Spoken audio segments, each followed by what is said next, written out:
દાહોદ જિલ્લાના સિંગવડમાં પરમારના ડુંગરપુરમાં પાણી પુરવઠા યોજનાની પાણીના ટાંકાનું લોખંડ બારોબાર વેચાણ થઈ ગયા હોવાનો ગ્રામજનો દ્વારા આક્ષેપ કરવામાં આવ્યો છે.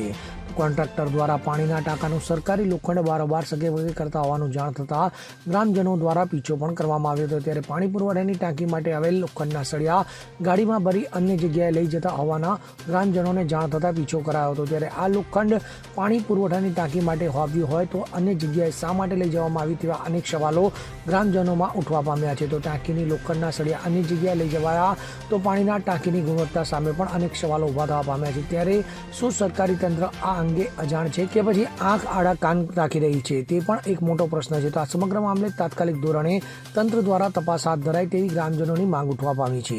મારું નામ લાલો. 7-8 ગાડી આવી. કઈ ગાડી આવી? એ પેલી લાંબા મુડાની શું કહેવાય, પિકઅપ આ ટાટા એસી કહેવાય છે. એ કઈ ગાડી આવી. કેટલું લોખંડની બારી ભરી? 4 ભારી 8 mm છે, 2 12 ને 2 16. હા, કોનો ફોન આવ્યો ને ભરી આલી? કમલેશનો. કમલેશભાઈ મારે તો એ અમૂલ લાવે ને એટલે એનો ફોન આવ્યો તો કે ગાડી ભરો બરાબર, અમે ભરી આપી.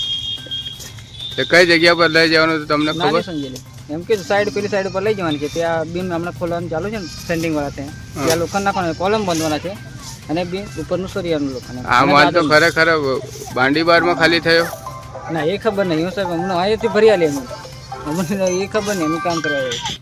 બોલો, શું બનાવો બન્યું? બન્યું તેવું કે સવારમાં ગાડી અહીં ભરાઈને નીકળી એટલે હું ચોકડ્યો છું. એટલે આ ગાડી કે આ સાઈડે લઈ જવાના માટે એમની ગાડીનો પીછો કર્યો. એટલે હું એનો પીછો કરી એ લોખંડ ભરેલું છોટા હાથીનો પીછો કર્યો. તો એમના પછી રંધીકપુર થાય અને પાલ્લી એને ડ્રાઈવરને બોલાવી દે. પાલ્લી બાજુ પેલી આરસીસી ઉપર ગાડી કાઢી અને બાંડી બહાર જઈને ખાલી કરી. તમે પાછળ ગયા? હા, પાછા એના ફોટા વિડીયો તમે લીધા? હા. કોન્ટ્રાક્ટર શું કહેવા માંગે? અમે નથી વાત કરી કે કોન્ટ્રાક્ટર કે નાની એમની સાઈડ ઘણી ચાલે એટલે કઈ સાઈડ લઈ જાય આપણે હું એમને પીછો કરીએ, પણ આ તો ગાડી અવળી ગઈ એટલે અમે એની પાછળ. જે લોખંડ ઉતાર્યો તે જગ્યા પર શું કામ ચાલતું હતું? ખાલી દિવાલો હે, દિવાલ જ દેખાય. મકાનનું કામ ચાલે સાઈડ છે, મકાન જમણી સાઈડ બાંડીબારું. આ બાજુ એક ગલ્લો છે, એના ગલ્લાથી આગળ. બોલો. હવે અમે કેળકુવા જતા હતા. આ ભાઈએ ફોન કર્યો કે આપણે ટાંકા પેરથી લોખંડ ભરીને આઉટ સાઈડે જાય છે, એટલે આપણે કઈ જગ્યાએ આ સાઈડનું કામ ચાલે એ જોવા સારું આપણે એની પાછળ જઈએ. એટલે અમે રંધીકપુરથી વિનેશભાઈને હાથે છેક સુધી બાંડીબાર સુધી ગયા અને તઈ સ્થળ પર ત્યાં ખાલી કર્યું. એના બી પોઠા અમે લીધા અને ત્યાંથી ફરી પાછા આવીને અમે કોન્ટ્રાક્ટે પૂછ્યું કે આ માલ અમે આ બાજુ એમ લોકોને કીધું નથી.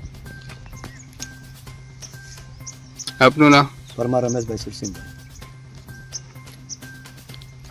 બોલો વિનેશભાઈ.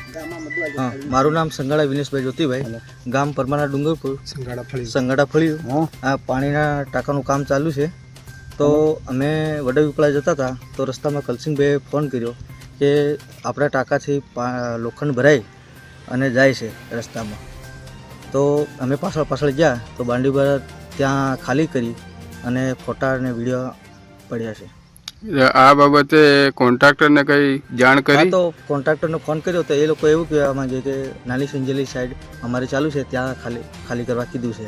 માલ તો નાની સંજેલી ખાલી કરવાનું તો નાની સંજેલી આ બાજુ રહ્યું અને બાંડીબાર આ બાજુ રહ્યું. તો માલ અમે પૂછ્યું કે બાંડીબાર કેમ ખાલી થાય છે, કે એમ ખબર નથી મને. આપનું નામ? સંગાડા વિનેશભાઈ જ્યોતિભાઈ. મહેન્દ્ર ચારેલ સાથે CN24 ન્યૂઝ, સંજેલી. હવે જુઓ દેશ દુનિયાની તમામ ખબરો તમારી આંગળીના ટેરવે. ઉઠાવો મોબાઈલ અને Google Play Store પરથી ડાઉનલોડ કરો અમારી CN24 ન્યૂઝ મોબાઈલ એપ.